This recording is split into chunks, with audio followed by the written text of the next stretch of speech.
Hello ಎಲ್ಲರೂ ಹೇಗಿದ್ದೀರಾ? ಎಲ್ಲರೂ ಚೆನ್ನಾಗಿದ್ದೀರಾ ಅಂತ ಅನ್ಕೋತೀನಿ. ನಾನು ಚೆನ್ನಾಗಿದ್ದೀನಿ. ಬನ್ನಿ ಇವತ್ತಿನ ವ್ಲಾಗ್ನ ಶುರು ಮಾಡೋಣ. ಆ್ಯಕ್ಚುಲಿ ಈ ವ್ಲಾಗ್ ಶೂಟ್ ಮಾಡಿ ತುಂಬ ದಿನ ಆಗಿಬಿಟ್ಟಿದೆ. ನನಗೆ ಮರ್ತೇ ಹೋಗಿದೆ ಯಾವ ದಿನದಲ್ಲಿ ಈ ವ್ಲಾಗ್ನ ಮಾಡಿದ್ದು ಅಂತ ಹೇಳ್ಬಿಟ್ಟು. ಇರಲಿ ಹೆಂಗೋ ನನಗೆ ಎಷ್ಟು ನೆನಪಿದೆ ಅಷ್ಟು ವಾಯ್ಸ್ ಓವರ್ ಕೊಡೋಣ. ತುಂಬ ಲೇಟ್ ಆಯಿತು ಅಂದ್ಬಿಟ್ಟು ವಾಯ್ಸ್ ಓವರ್ ಕೊಡ್ತಾಯಿದ್ದೀನಿ. ಅದು ಕೂಡ ಒಂದೇ ಟೇಕಲ್ಲಿ ವಾಯ್ಸ್ ಓವರ್ ಕೊಟ್ಬಿಡೋಣ ಅಂತ. ಪಾಪು ಮಲಗಿದ್ಲು.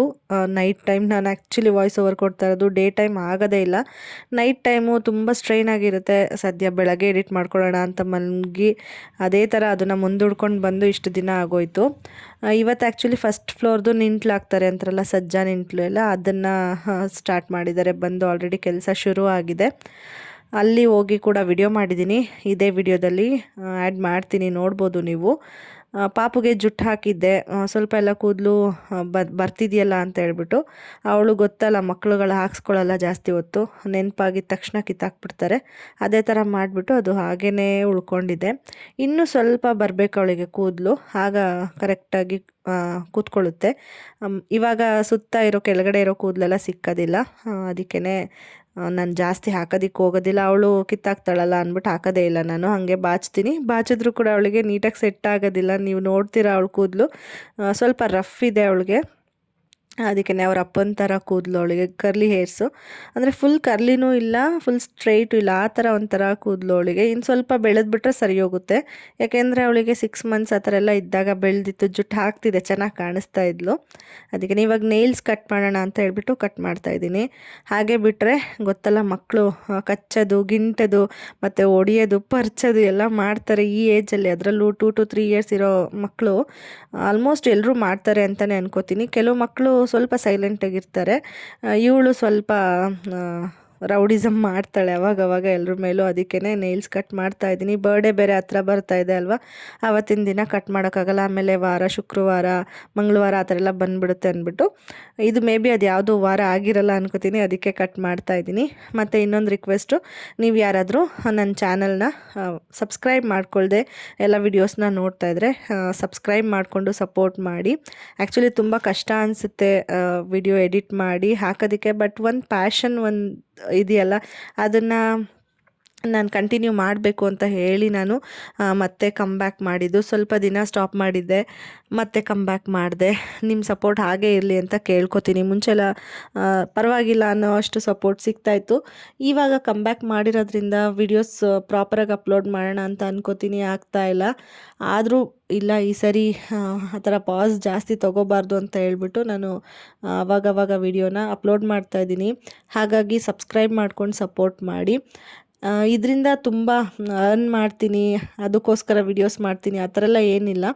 ಅರ್ನಿಂಗ್ಸ್ ಬಂದಿದೆ, ಇದುವರೆಗೂ ಅರ್ನ್ ಮಾಡಿದ್ದೀನಿ. ಬಟ್ ತುಂಬ ಹೇಳ್ಕೊಳ್ಳೋ ಅಷ್ಟು ಎಲ್ಲನೂ ಅರ್ನಿಂಗ್ಸ್ ಮಾಡಿಲ್ಲ. ಒಂದು ಮಿನಿಮಮ್ ಅರ್ನಿಂಗ್ ಅಂತ ಹೇಳ್ಬಿಟ್ಟು ನಾನು ಮಾಡ್ಕೊಂಡಿದ್ದೀನಿ ಅಷ್ಟೇ.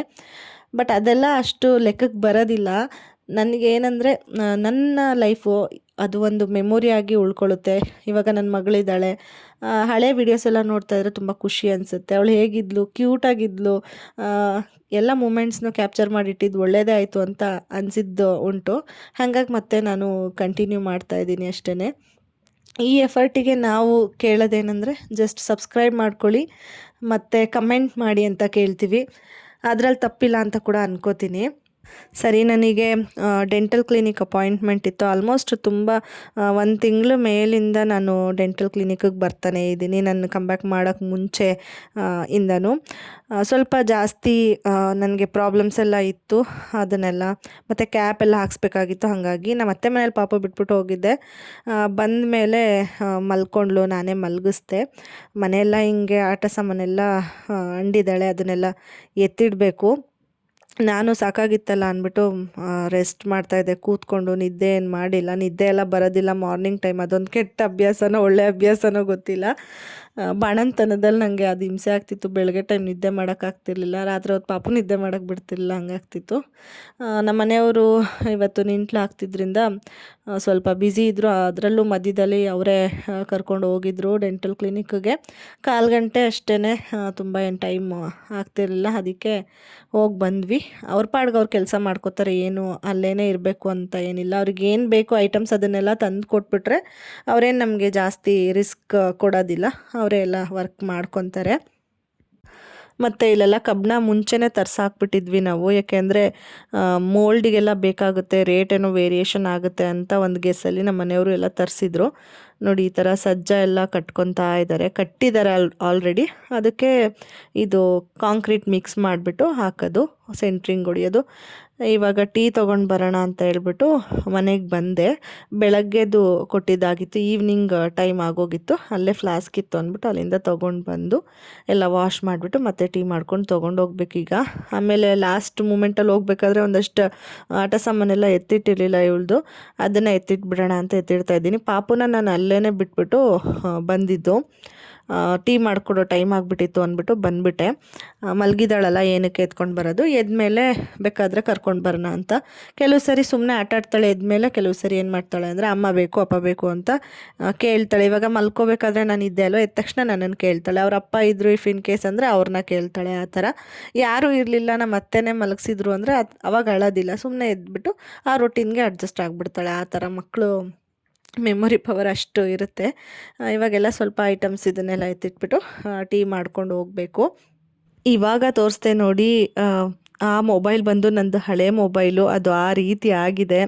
ಆ್ಯಕ್ಚುಲಿ ಅದು ರೀಸನ್ ಬಂದು ಕೋಪದಲ್ಲಿ ಹೊಡೆದಿರೋದು, ಅದು ಹಾಳಾಯಿತು. ಅದೇ ದಿನವೇ ಹೋಗ್ಬಿಟ್ಟು ಬೇರೆ ಮೊಬೈಲ್ ಕೂಡ ತೊಗೊಂಡಿದ್ದಾಯಿತು. ನಾನು ಮುಂಚೆ ಹಂಗೆ ಮಾಡ್ತಾಯಿದ್ದೆ, ಕೋಪ ಬಂದಾಗ ಮೊಬೈಲ್ ಮೇಲೆ ತೋರಿಸ್ತಾ ಇದ್ದೆ. ಬಟ್ ಇವಾಗ ಅದನ್ನು ಬಿಟ್ಬಿಟ್ಟಿದ್ದೀನಿ. ನಮ್ಮ ಮನೆಯವ್ರು ಮಾತ್ರ ಅದನ್ನು ಕಂಟಿನ್ಯೂ ಮಾಡ್ತಾಯಿದ್ದಾರೆ. ಹಾಗಾಗಿ ಅದು ಫುಲ್ ಬೆಂಡೆ ಆಗಿಬಿಟ್ಟಿದೆ. ಅದು ರೆಡಿ ಮಾಡ್ಸೋಕ್ಕೂ ಆಗೋಲ್ಲ, ಅದಕ್ಕೇ ಹಂಗೇ ಇಟ್ಬಿಟ್ಟಿದ್ದೀನಿ. ಎಷ್ಟೊಂದು ಮೆಮೊರಿ ಇತ್ತು ಅದರಲ್ಲಿ, ಅಂದರೆ ಫೋಟೋಸ್ ವಿಡಿಯೋಸ್ ಎಲ್ಲ ಇತ್ತು, ಅದೆಲ್ಲ ನನಗೆ ಕಳ್ಕೊಂಡೆ ಅಂತ ತುಂಬ ಬೇಜಾರಿದೆ. ಮೊಬೈಲ್ ಹಾಳಾಯಿತು ಅನ್ನೋದಕ್ಕಿಂತ, ಯಾಕೆಂದರೆ ಪಾಪುದು ವಿಡಿಯೋಸ್ ಎಲ್ಲ ಇತ್ತು, ಮತ್ತು ನಾವು ಮನೆ ಸ್ಟಾರ್ಟ್ ಮಾಡಿದ ಗುದ್ಲಿ ಪೂಜೆಯಿಂದ ಪ್ರತಿಯೊಂದು ಎಲ್ಲನೂ ಇತ್ತು. ಅದೊಂದು ಬೇಜಾರಿದೆ ಅಷ್ಟೇ. ಆಮೇಲೆ ಸುಮ್ಮನೆ ಇನ್ನೊಂದು ಮೊಬೈಲಿಗೆ ಬಂಡವಾಳ ಹಾಕ್ದಂಗೆ ಆಯ್ತಲ್ಲ ಅನ್ನೋದು ಹೊಟ್ಟೆ ಉರಿತಾ ಇತ್ತು ಆ ಟೈಮಲ್ಲಿ. ಇವಾಗ ಸ್ವಲ್ಪ ಮರ್ತಂಗೆ ಆಗೋಗಿದೆ. ಈಚೆ ಎಲ್ಲ ಟಾಯ್ಸ್ ಇನ್ನೂ ಇದೆ, ಅದೆಲ್ಲ ನಾನೇನು ತಲೆ ಕೆಡ್ಸ್ಕೊಳಕ್ಕೆ ಹೋಗಲ್ಲ. ಒಳಗಡೆ ಏನಾದರೂ ಈ ಥರ ಇದ್ದರೆ ಮಾತ್ರ ಅದು ಸ್ವಲ್ಪ ಎತ್ತಿಡ್ತೀನಿ. ಸಡನ್ನಾಗಿ ಯಾರಾದರೂ ಬಂದರೆ ಏನಪ್ಪ ಹಿಂಗಿದೆ ಮನೆ ಅನ್ಕೋಬಾರ್ದಲ್ಲ ಅಂತ ಇವಾಗ ಫ್ಲಾಸ್ಕೆಲ್ಲ ನೀಟಾಗಿ ವಾಶ್ ಮಾಡ್ಕೋತಾ ಇದ್ದೀನಿ. ಸ್ಮೆಲ್ ಬಂದುಬಿಡುತ್ತೆ, ನೀಟಾಗಿ ವಾಶ್ ಮಾಡ್ಕೋತಾ ಇರಬೇಕು. ಅದು ಅಲ್ಲದೆ ಸಿಮೆಂಟ್ ಅದೆಲ್ಲ ಆಗಿಬಿಟ್ಟಿರುತ್ತೆ. ಬ್ಯಾಗು ಕೂಡ ಎಲ್ಲ ಸಿಮೆಂಟ್ ಆಗಿಬಿಡುತ್ತೆ. ದಿನ ಅದು ಪ್ಲಾಸ್ಟಿಕ್ದು ಇಟ್ಕೊಂಡಿದ್ದೀನಿ, ಒಂದು ಸಣ್ಣದು ಬ್ಯಾಗು. ಅದು ವಾಶ್ ಮಾಡಿದ್ರೆ ಬೆಳಗ್ಗೆ ಅಷ್ಟೊತ್ತಿಗೆ ಅಥವಾ ಒಂದು ಸ್ವಲ್ಪ ಹೊತ್ತಿಗೆ ನೀರೆಲ್ಲ ಸೋರ್ಕೊಂಡ್ಬಿಡುತ್ತಲ್ವ, ಅದಕ್ಕೆ ವಾಶ್ ಮಾಡಿಬಿಟ್ಟು ತೊಗೊಂಡು ಹೋಗ್ತೀನಿ ನೀಟಾಗಿ. ನಾನು ಅವರಿಗೆಲ್ಲ ಟೀ ಕೊಡೋದಕ್ಕೆ ಮತ್ತು ಮಜ್ಜಿಗೆ ಕೊಡ್ತೀನಿ. ಒಂದೊಂದು ಟೈಮಲ್ಲಿ ತುಂಬ ಬಿಸಿಲಿದ್ರೆ ಟೀ ಬೇಡ ಮಜ್ಜಿಗೆ ಕೊಡಿ ಅಂತಾರೆ. ಅದಕ್ಕೆಲ್ಲ ಪೇಪರ್ ಕಪ್ಸ್ ತಂದು ಇಟ್ಕೊಂಡ್ಬಿಟ್ಟಿದ್ದೀನಿ. ಸ್ಟೀಲ್ ಕಪ್ಸು ಸ್ವಲ್ಪ ದಿನ ಯೂಸ್ ಮಾಡಿದ್ವಿ, ಬಟ್ ಅದು ವಾಶ್ ಮಾಡೋದು ಅದೆಲ್ಲ ಮೇಂಟೈನ್ ಮಾಡೋದು ಸ್ವಲ್ಪ ಕಷ್ಟ ಅಂದ್ಬಿಟ್ಟು ಪೇಪರ್ ಕಪ್ಸು ತಂದುಬಿಟ್ವಿ. ಪ್ಲಾಸ್ಟಿಕ್ ಸುಮ್ಮನೆ ಡೈಲಿ ಯೂಸ್ ಮಾಡಿದ್ರೆ ಚೆನ್ನಾಗಿರಲ್ಲ ಅಲ್ವಾ ಪ್ಲಾಸ್ಟಿಕ್ ಕಪ್ಸ್ ಎಲ್ಲ ಅಂದ್ಬಿಟ್ಟು ಈ ಥರ ಪೇಪರ್ ಕಪ್ಸೇ ತಂದು ಕೊಟ್ಬಿಟ್ಟಿದ್ದಾರೆ ನಮ್ಮ ಮನೆಯವರು. ಖಾಲಿ ಆದ ತಕ್ಷಣವೇ, ಅಂದರೆ ಸ್ವಲ್ಪ ಇರೋ ಹಂಗೆ ನೆನಪಿಸ್ಬಿಟ್ರೆ ತಂದಿಟ್ಬಿಡ್ತಾರೆ. ಇದು ಸ್ವಲ್ಪ ಈಸಿ ಅಂತಲೇ ಹೇಳ್ಬೋದು. ಆಮೇಲೆ ಏನು ಗೊತ್ತಾ, ಎಲ್ಲ ಅಲ್ಲಿ ಇಲ್ಲಿ ಹಾಕಿರ್ತಾರೆ, ಒಂದಿನ ಎಲ್ಲ ಅದು ಕ್ಲೀನ್ ಮಾಡಿಸ್ಬಿಟ್ಟು ಒಂದು ಕಡೆ ಹಾಕ್ಬಿಟ್ಟು ಬೆಂಕಿ ಹಾಕಿದ್ರೆ ಅದು ಡಿಗ್ರೇಡಬಲ್ ಅಲ್ವಾ. ಹಾಗಾಗಿ ಕಿಚನಲ್ಲಿ ಏನೂ ವೇಸ್ಟ್ ಮಾಡಬಾರ್ದು ಅಂತಲೇ ನಾವು ಆ್ಯಕ್ಚುಲಿ ಮೈಂಡ್ಸೆಟ್ ಇಟ್ಕೊಂಡು ಕುಕ್ ಮಾಡ್ತಿರ್ತೀವಲ್ವ. ಅಂದರೆ ಅಳತೆ ಕರೆಕ್ಟಾಗಿ ಮಾಡಬೇಕು, ಜಾಸ್ತಿ ಮಿಕ್ಕಬಾರ್ದು, ಸ್ವಲ್ಪ ಮಿಕ್ಕಬೇಕು ಅಂತ ಹೇಳ್ಬಿಟ್ಟು. ಅದೇ ಥರನೇ ನಾನೂ, ಯಾಕೆಂದರೆ ನಾವು ಇರೋದೇ ಇಬ್ಬರು. ಪಾಪು ಎಷ್ಟು ತಿನ್ಬಿಡ್ತಾಳೆ, ನಾವು ತಿನ್ನೋದ್ರಲ್ಲಿ ಒಂದು 2-3 ತುತ್ತು ದೊಡ್ಡ ತುತ್ತಲ್ಲಿ ಅಷ್ಟೇ ತಿನ್ನೋದು. ಹಾಗಾಗಿ ಹಂಗೇ ಮಾಡೋದು ನಾನು. ಕೆಲವೊಂದು ಸರಿ ಏನಾಗ್ಬಿಡುತ್ತೆ ಅಂದರೆ ಏನೇ ಮಾಡಿದ್ರು ಮಿಕ್ಕೋಗ್ಬಿಡುತ್ತೆ. ಅಂಥ ಟೈಮಲ್ಲಿ ಅದನ್ನು ಫುಲ್ಲು ಕಂಪ್ಲೀಟಾಗಿ ನಾವು ತಿನ್ಕೊಳಕ್ಕಾಗಿರೋದಿಲ್ಲ, ವೇಸ್ಟ್ ಆಗಿಬಿಡುತ್ತೆ. ಕೆಲವೊಂದು ಸರಿ ಬೇರೆ ಬ್ಯುಸಿ ಇದ್ಬಿಡ್ತೀವಿ, ಹೊರಗಡೆ ಎಲ್ಲೋ ಹೊರಟೋಗ್ತೀವಿ. ಇವತ್ತು ನೋಡಿ ನಾನು ಡೆಂಟಲ್ ಕ್ಲಿನಿಕ್ಗೆಲ್ಲ ಹೋಗಿದ್ದೆ ಅಲ್ವಾ, ಹೆಂಗೋ ಆ ಥರ ಆಗಿಬಿಟ್ಟು ವೇಸ್ಟ್ ಆಗೇ ಬಿಡುತ್ತೆ. ಆ ಥರ ಆದಾಗ ಏನು ಮಾಡೋಕ್ಕಾಗಲ್ಲ. ಅಷ್ಟೂ ಇದು ಮಾಡಿಕೊಂಡು ಮೇಂಟೈನ್ ಮಾಡೋದು ಕಷ್ಟ ಅಲ್ವಾ. ನಾನು ಇಲ್ಲಿ ಬಾಣಿ ಎಲ್ಲ ಇಟ್ಟಿರ್ತಾರೆ ನಮ್ಮ ರೋಡಲ್ಲೇ, ಅದಕ್ಕೆ ತೊಗೊಂಡೋಗಿ ಹಾಕ್ಬಿಡ್ತೀನಿ. ಮನೆಯಿಂದ ಹೊರಗಡೆ ಒಂದು ಇಟ್ಟಿರ್ತೀನಿ, ಅದಕ್ಕೆ ಫಿಲ್ ಮಾಡಿಬಿಟ್ಟು ಒಟ್ಟಿಗೆ ತೊಗೊಂಡೋಗಿ ಹಾಕ್ತೀನಿ. ಈಗ ಹಾಗೆ ಬಂದನಲ್ಲ, ಅದನ್ನು ಹಾಕ್ಬಿಟ್ಟು ಮತ್ತು ಮನೆ ಹತ್ರ ಬಂದೆ. ನೋಡೋಣ ಏನು ಮಾಡ್ತಾಯಿದ್ದಾರೆ ಅಂದ್ಬಿಟ್ಟು ಮೆಟ್ಲೆಲ್ಲ ನೋಡಿ, ನೆಕ್ಸ್ಟ್ ಸೆಕೆಂಡ್ ಫ್ಲೋರಿಗೆ ಹೋಗೋದಕ್ಕೆ ಮೆಟ್ಲು ಕಟ್ತಾಯಿದ್ದಾರೆ. ಮತ್ತು ಒಳಗಡೆ ಎಲ್ಲನೂ ಇಲ್ಲೊಂದು ಕಡೆ ಮಿಕ್ಸ್ ಮಾಡ್ತಾಯಿದ್ದಾರೆ ಕಾಂಕ್ರೀಟು, ಒಳಗಡೆನೂ ಒಂದು ಕಡೆ ಮಿಕ್ಸ್ ಮಾಡ್ತಾಯಿದ್ದಾರೆ. ಪಟ ಪಟ ಅಂತ ಬೇಗ ಬೇಗ ಹಾಕ್ತಾಯಿದ್ದಾರೆ. ಅಂದರೂ ಇವತ್ತು ಆ್ಯಕ್ಚುಲಿ ತುಂಬಾ ಲೇಟ್ ಆಯಿತು, ಗೊತ್ತಿಲ್ಲ ಯಾಕೆ ಅಂತ. ಮೋಲ್ಡ್ ದಿನವೂ ಫಸ್ಟ್ ಏನು ಗ್ರೌಂಡ್ ಫ್ಲೋರ್ದು ಹಾಕಿದ್ವಲ್ಲ, ಅವಾಗೂ ಇಷ್ಟು ಲೇಟಾಗಿರಲಿಲ್ಲ. ಅಷ್ಟು ಲೇಟ್ ಆಗಿಬಿಟ್ಟಿತ್ತು. ಆಲ್ಮೋಸ್ಟ್ ಒಂದು 8 ಆಗಿತ್ತು ಅವರೆಲ್ಲ ಫಿನಿಷ್ ಮಾಡೋಷ್ಟೊತ್ತಿಗೆ. ಫೋಕಸ್ ಲೈಟೆಲ್ಲ ನಾವು ರೆಡಿ ಮಾಡಿದ್ವಿ, ಇತ್ತು ನಮ್ಮ ಹತ್ರ. ಹಂಗಾಗಿ ಏನೂ ಅನಿಸಿಲ್ಲ, ಮುಗಿಸ್ಬಿಟ್ಟು ಹೋದರು. ಇದೆಲ್ಲ ಒಂದೇ ದಿನಕ್ಕೆ ಮುಗಿಸ್ಬೇಕು, ಮತ್ತೆ ಬಂದು ನಾಳೆ ಕಂಟಿನ್ಯೂ ಮಾಡ್ತೀವಿ ಅಂದ್ರೆಲ್ಲ ಸರಿ ಹೋಗೋದಿಲ್ಲ. ಮೋಲ್ಡ್ ಮತ್ತು ಈ ಥರ ಕಾಂಕ್ರೀಟ್ ಇದಕ್ಕೆ ಹಾಕೋದು, ಸಜ್ಜಾ ನಿಂಟ್ಲಿಗೆಲ್ಲ ಹಾಕೋದು, ಹಂಗಾಗಿ ಎಲ್ಲ ಕಂಪ್ಲೀಟ್ ಮಾಡಿಬಿಟ್ಟು ಹೋದರು. ನಾನು ಮುಂಚೆ ಒಂದು ವಿಡಿಯೋದಲ್ಲಿ ಕೂಡ ಹೇಳಿದ್ದೀನಿ, ನಮ್ಮದು ಪ್ಲ್ಯಾನ್ ಇದ್ದಿದ್ದು ಒಂದೇ ಮನೆ ಕೆಳಗಡೆ ಕಟ್ಟಬೇಕು ಅಂತ ಹೇಳ್ಬಿಟ್ಟು. ಆಮೇಲೆ ಹೆಂಗೆಂಗೋ ಚೇಂಜ್ ಆಗಿಬಿಟ್ಟು ಮೇಲೆ ಕೂಡ ಇವಾಗ 2 ಮನೆ ಕಟ್ತಾಯಿದ್ದೀವಿ. ಒಂದು ಸಿಂಗಲ್ ಬೆಡ್ರೂಮ್ ಮನೆ, ಒಂದು ಡಬಲ್ ಬೆಡ್ರೂಮ್ ಮನೆ. ಅದು ಸ್ವಲ್ಪ ತೋರಿಸಿದ್ದೀನಿ, ನೋಡಿದ್ದೀರಾ, ಅರ್ಥ ಆಗಿರುತ್ತೆ ಅಂತ ಅನ್ಕೋತೀನಿ, ಅಂದರೆ ಹೇಗೆ ಬಂದಿದೆ ಅಂತ ಹೇಳ್ಬಿಟ್ಟು. ಆಮೇಲೆ ಪಾಪು ಬಂದಳು, ಅವಳು ಗೋಡಂಬಿ ದ್ರಾಕ್ಷಿ ಕೇಳಿದ್ಲು, ಅದಕ್ಕೇ ಕೊಟ್ಟಿದ್ದೆ. ನಾನು ಗೋಡಂಬಿನ ಅವಳಿಗೆ ಹಾಗೇ ಕೊಟ್ಟರೆ ನುಂಗ್ಬಿಡ್ತಾಳೆ, ಅಂದರೆ ಅವಳಿಗೆ ಅಗ್ಯೋದಕ್ಕೆಲ್ಲ ಬರುತ್ತೆ ಇವಾಗ, ಹಲ್ಲೆಲ್ಲ ದವಡೆ ಅಲ್ಲೆಲ್ಲ ಇರೋದ್ರಿಂದ. ಆದರೂ ಭಯ ಅಲ್ವಾ, ಅದಕ್ಕೆ ಅದನ್ನು ಈ ಥರ ಜಜ್ಜಿಬಿಟ್ಟು ಕೊಡ್ತೀನಿ. ಅದಕ್ಕೆ ಅವಳು ಅದೇ ಥರ ಮಾಡೋದಕ್ಕೆ ಹೋಗ್ತಿದ್ಲು. ಅವಳಿಗೆ ಗೋಡಂಬಿ ಮತ್ತು ದ್ರಾಕ್ಷಿ ಅಂದರೆ ತುಂಬ ಇಷ್ಟ. ಆ್ಯಕ್ಚುಲಿ ಒಂದು ದಿನಕ್ಕೆ ಕೆಲವೊಂದು ಸರಿ ಒಂದು 10 ಸರಿ ಕೇಳ್ತಾಳೆ ಕೊಡು ಅಂತ ಹೇಳ್ಬಿಟ್ಟು. ಒಂದು ಸ್ವಲ್ಪ ಅವಾಯ್ಡ್ ಮಾಡ್ತೀನಿ, ಈ ಕೊಟ್ಟರೆ ನಾನು ಕ್ವಾಂಟಿಟಿ ಸ್ವಲ್ಪನೇ ಜಾಸ್ತಿ ಟೈಮ್ಸ್ ಕೊಡೋ ಥರ ಮಾಡ್ಕೊತೀನಿ. ಇನ್ನೇನು ಮಾಡೋದು, ಮೇಂಟೈನ್ ಮಾಡಬೇಕಲ್ಲ ಎಲ್ಲನೂ, ಅದಕ್ಕೇ. ಅದಾದಮೇಲೆ ಇನ್ನೂ ಸ್ವಲ್ಪ ನೋಡಿ ಟೈಮ್ ಎಷ್ಟಾಗಿತ್ತು ಅಂತ ಹೇಳ್ಬಿಟ್ಟು ಬರಲಿಲ್ಲ ನಮ್ಮ ಮನೆಯವರು, ಅಲ್ಲೇ ಇದ್ದರು. ಅಂದರೆ ಸಜ್ಜಾ ನಿಂಟ್ಲು ಇನ್ನೂ ಮುಗ್ದಿರಲಿಲ್ಲ, ನಾನು ಹೇಳ್ದೆ ನೋಡಿ ಅವಾಗಲೇ ತುಂಬ ಲೇಟ್ ಆಯಿತು ಅಂದ್ಬಿಟ್ಟು. ಅದಕ್ಕೆ ನಾವು ವೆಯ್ಟ್ ಮಾಡ್ತಾಯಿದ್ದೆ, ಹೊರಗಡೆ ಹೋಗಬೇಕಿತ್ತು. ಪಾಪು ಬರ್ಡೇ ಇರೋದ್ರಿಂದ ನೋಡಿ ನನಗೀಗ ನೆನಪಾಯ್ತು, ಇದು ಸ್ಯಾಟರ್ಡೆ, ಮಂಡೇ ಪಾಪು ಬರ್ಡೇ ಇತ್ತು. ಅದಕ್ಕೆ ಸಂಡೇ ಹೋಗಿ ತರೋದಕ್ಕಾಗೋದಿಲ್ಲ, ಸ್ವಲ್ಪ ಬೇರೆ ಪ್ಲ್ಯಾನ್ ಇತ್ತು ನಮಗೆ. ಅದಕ್ಕೇ ಅಟ್ ಎನಿ ಕಾಸ್ಟ್ ಇವತ್ತು ಹೋಗಿ ಬರಬೇಕು ಅಂತ ಫಿಕ್ಸ್ ಆಗಿಬಿಟ್ಟಿದ್ದೆ. ಯಾಕೆಂದರೆ ನಾಳೆ ನಮ್ಮ ಅಪ್ಪ ಅವ್ರ ಮನೆಗೆ ಹೋಗ್ತಾಯಿದ್ದೆ, ತೇರಿತ್ತು ಅಂತ ಹೇಳ್ಬಿಟ್ಟು. ಅಲ್ಲಿಗೂ ಅವಳಿಗೆ ಒಂದು ಜೊತೆ ಬಟ್ಟೆ ಬೇಕಿತ್ತು. ಎಷ್ಟು ನಾನು ತಂದ್ರೂ ಅದೆಲ್ಲ ಹಳೇದಾಗ್ಬಿಡ್ತು. ಏನಾದರೂ ಕರೆ ಮಾಡ್ಕೊಳ್ಳೋದು, ಈ ಥರ ಫ್ರಾಕ್ಸ್ ಆ ಥರ ಎಲ್ಲನೂ ಹಳೇದು ಮಾಡ್ಕೊಂಡ್ಬಿಡ್ತಾಳೆ. ಅದಕ್ಕೆ ಈ ಥರ ಏನಾದರೂ ಸ್ಪೆಷಲ್ ಅಕೇಶನ್ಸ್ ಇದ್ದರೆ ನಾನು ವಿಶಾಲ್ ಮಾರ್ಟಲ್ಲಿ ಹೋಗಿ ಅವಳಿಗೆ ಫ್ರಾಕ್ಸ್ನ ಬೈ ಮಾಡ್ತೀನಿ. ಜಾಸ್ತಿ ಅಲ್ಲೇ ತೊಗೋತಾ ಇರೋದು ಇತ್ತೀಚೆಗೆ ಅವಳಿಗೆ. ಅವಳು ಅದನ್ನೇ ಕಂಫರ್ಟ್ ಫೀಲ್ ಮಾಡ್ತಾಳೆ. ಬೇರೆ ಎಲ್ಲ ಅವಳು ಶೈನಿಂಗು ಆ ಥರ ಎಲ್ಲ ಇದ್ದರೆ ಅದು ನೋಡಿದ ತಕ್ಷಣವೇ, ಅದರಲ್ಲೂ ಲಂಗ ಬ್ಲೌಸ್ ಥರದ್ದೆಲ್ಲ ಇದ್ಬಿಟ್ರೆ ನೋಡಿದ ತಕ್ಷಣವೇ ಚುಚ್ಚಿ ನನಗೆ ಬೇಡ ಅಂತ ರಿಜೆಕ್ಟ್ ಮಾಡಿಬಿಡ್ತಾಳೆ. ಅದಕ್ಕೆ ನಾನೇನು ಡಿಸೈಡ್ ಮಾಡಿದ್ದೆ, ನಮ್ಮ ಮನೆಯವರು ಕೂಡ ಹೇಳಿದರು, ಅವಳು ಯಾವುದು ಕಂಫರ್ಟಬಲಾಗಿ ಹಾಕೋತಾಳೆ ಅದನ್ನೇ ತಗೋ, ಬರ್ಡೇಗೆ ಹೊಸದು ಅಂತ ಹಾಕಿದ್ರೆ ಸಾಕು, ಸುಮ್ಮನೆ ಅವಳನ್ನ ಅಳಿಸಿ ಅವಳನ್ನ ಎದುರಿಸಿ ಎಲ್ಲ ಹಾಕ್ಸೋದು ಬೇಡ ಅಂತ ಹೇಳಿದರು. ನನಗೂ ಹಂಗೇ ಅನಿಸ್ತಿತ್ತು. ಅಫೋರ್ಡ್ ಮಾಡೋಕ್ಕಾಗುತ್ತೆ ಅಂತ ಜಾಸ್ತಿ ತೊಗೊಂಡು ಮಗುಗೆ ಹಿಂಸೆ ಕೊಡೋದು ಏನಕ್ಕೆ ಅಲ್ವಾ, ಅದಕ್ಕೇ ಬೇಡ ಅಂದ್ಬಿಟ್ಟು ನಾನು ಸ್ವಲ್ಪ ಸಿಂಪಲ್ ಆಗಿರೋದನ್ನೇ ತೊಗೊಳ್ಳೋಣ ಅಂತ ಸುಮ್ಮನೆ ಅಂದ್ಕೊಂಡೆ. ಯಾಕೆಂದರೆ ಗೌರಿ ಹಬ್ಬದಲ್ಲಿ ಒಂದು ತಂದ್ವಿ, ಮತ್ತು ಈಗ ರೀಸೆಂಟಾಗಿ ಸಂಕ್ರಾಂತಿ ಹಬ್ಬದಲ್ಲೂ ತಂದ್ವಿ. ಕಾಸ್ಟ್ಲಿ ತಂದರೆ ಅವಳು ಹಾಕೋತಾನೇ ಇಲ್ಲ, ಎಲ್ಲನೂ ಬೇಡ ಬೇಡ ಅಂತ ಎತ್ತಿಡೋದು. ಒಂದು ಟೈಮ್ ಹಾಕೋದು ಎತ್ತಿಡೋದು, ಹೊಟ್ಟೆ ಉರಿತಿತ್ತು. ಅದಕ್ಕೇ ಈ ಸರಿ ಹಂಗಂತ ಅಂದ್ಕೊಂಡ್ಬಿಟ್ಟಿದ್ದೀವಿ. ಅದೇ ದುಡ್ಡಿಗೆ ಒಂದು 2-3 ತೊಗೊಂಡು ಬಂದು ಬೇರೆ ಬೇರೆ ಅಕೇಶನ್ಸ್ಗೆಲ್ಲ ಯೂಸ್ ಮಾಡ್ಬೋದು ಅಂತ ಹೇಳ್ಬಿಟ್ಟು. ಇವಾಗ ಪೇಪರ್ ಕಪ್ಸ್ ಎತ್ಕೊಂಡ್ಬಿಟ್ಟು ಅವಳೇ ಆಟಾಡ್ತೀನಿ ಅಂತ ಆಟಾಡ್ತಾಯಿದ್ಲು. ಅದ್ರಲ್ಲಿ ಸ್ವಲ್ಪ ಕೊಟ್ಬಿಟ್ಟು ಸ್ವಲ್ಪ ಎತ್ತಿಟ್ಟೆ, ವೇಸ್ಟ್ ಮಾಡ್ತಾಳೆ ಅಂತ ಆಟಾಡ್ತಾಯಿದ್ಲು. ಆಮೇಲೆ ಅವರಪ್ಪ ಬಂದರು, ಅಷ್ಟೊತ್ತಿಗೆಲ್ಲ ಮುಗಿಸ್ಬಿಟ್ಟು ವಿಶಾಲ್ ಮಾರ್ಟಿಗೆ ಬಂದ್ವಿ. ನನ್ನ ತಮ್ಮ ಅವಳನ್ನ ಹ್ಯಾಂಡಲ್ ಮಾಡ್ತಾಯಿದ್ದ. ನಾವು ಹೋಗ್ಬಿಟ್ಟು ಬಟ್ಟೆ ಎಲ್ಲ ತೊಗೊಳ್ಳೋಣ ಅಂತ. ನಮ್ಮ ಮನೆಯವರು ಬಂದಿರಲಿಲ್ಲ, ಅವರಿಗೂ ಸಾಕಾಗಿತ್ತು. ನಾನು ಮಾತ್ರ ಬಂದು ಬಟ್ಟೆನ ಸೆಲೆಕ್ಟ್ ಮಾಡಿಕೊಂಡೆ. ಫಸ್ಟು ಫ್ರಾಕ್ಸ್ಗಳು ಮತ್ತು ಬೇರೆ ಒಂದು ಶಾರ್ಟ್ಸು ಆ ಥರ ಇತ್ತು. ಸೆಲೆಕ್ಟ್ ಮಾಡಿಕೊಂಡು ನಮ್ಮ ಮನೆಯವ್ರನ್ನ ಕರೆದು ತೋರಿಸ್ದೆ. ಅದರಲ್ಲಿ ಅವರು ಒಂದಷ್ಟು ಸೆಲೆಕ್ಟ್ ಮಾಡಿಕೊಂಡ್ರು. ಒಟ್ಟು 4 ತೊಗೊಂಡ್ವಿ, ಒಂದು 5-6 ತಂದಿದೆ. ಅದರಲ್ಲಿ 4 ಎತ್ಕೊಂಡು ಈಗ ಬಿಲ್ ಮಾಡಿಸ್ಕೊಂಡು ಬರ್ತಾಯಿದ್ದಾರೆ. ಇವಳು ಕೂತ್ಕೊಂಡೇ ಬಿಟ್ಟಿದ್ದಾಳೆ, ಇಲ್ಲ ಆಟಾಡ್ಕೊಂಡು ಶೂ ಎಲ್ಲ ಬಿಚ್ಚು ಅಂತ ಹೇಳ್ಬಿಟ್ಟು ನೋಡಿ ಶೂಸ್ ಎಲ್ಲ ಬಿಚ್ತಾ ಇರೋದು. ಹಾಗೇ ನಾನು ಎಲ್ಲ ಹಾಕ್ಸ್ಕೊಂಡು ತೊಗೊಂಡೋಗೋದು, ಕೈಯಲ್ಲಿ ಇಟ್ಕೊಂಡು ಬ್ಯಾಗಲ್ಲಿ ಇಟ್ಕೊಂಡು ಬರೋದು, ಇಲ್ಲಾಂದರೆ ಕಾರಲ್ಲಿ ಬಿಸಾಕ್ಬಿಟ್ಟು ಬರೋದು, ಹಿಂಗೆ ಆಗುತ್ತೆ.